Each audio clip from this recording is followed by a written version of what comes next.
If you don't see one man, you one day butcher. Much of what's on ever full and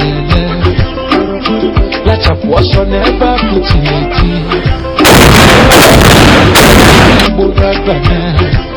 Abanya back with Pulike Wekota.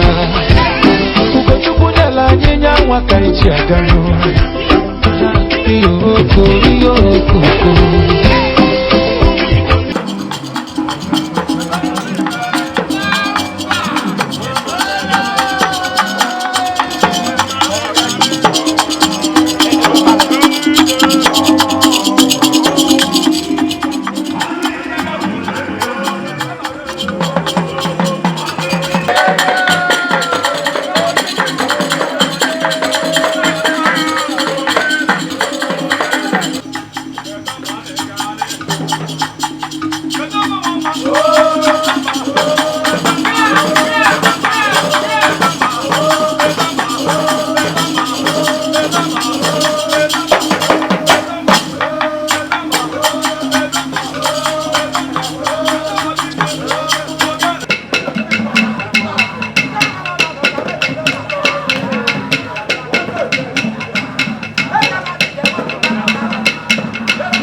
If you don't see one man, you one day butcher.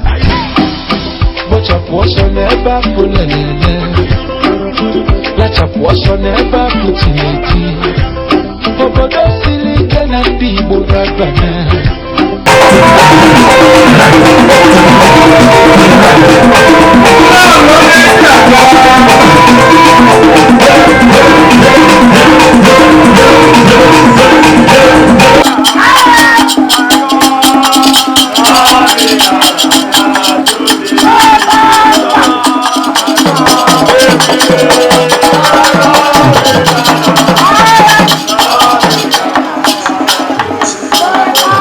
Nigeria mamano, Igbo mamano, Abia State mamano, Umuahia mamano, Afugiri mamano, Autonomous Community mamano, Mpego Autonomous Community mamano, Aha Stanley de Ekeleme, Ta wo Okubochi Limendum. Ita wo hereby the family scape. This is the day the Lord has made, and we shall rejoice and be glad.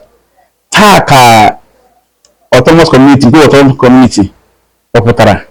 Equira autonomous madugu.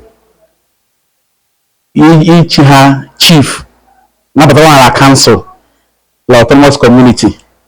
Check it maybe. Let's go to the No, Hanezana make you know, I hold on to the time. Oh, Macame, my name, IDT Muladim Chief, Landolo Metambama. Okay, autonomous community. That can cause a him like a chill Metambama. And what one Hamas redre, you pay autonomous community, ma, and people go to imagine Metahama. Again, I'd like to use this opportunity to thank the king of the community and his wife, Ugweze, and other high chiefs, royal high chiefs that are accepting us today on this occasion. I'd like to thank the women, the men, the people that recommended us for this wonderful position in council.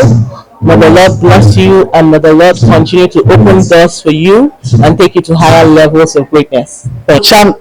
Inge wala lekele possible ligo. Onye mere ka ndendo. Onye mere nyekwa m ike ka mmechi ihe a ọzọ dịkibịa mmekele His Royal Highness Ezesa CG Chikwokwem that thought it worthy that I should be honored. I appreciate him. Lekelekwa council ikwe ka anabata m. Lekelekwa ndị TPM ka ndị especially ndị organizing committee mere ka ụbọchị taa dịrịla mma. Lekelekwa lọlọ m nke m na-akpọ Osodieme. So God bless you. Thank you for well wishes. Everybody has sent me congratulations. This is a new solution. David Ekeleme Foundation. I say thank you and God bless you.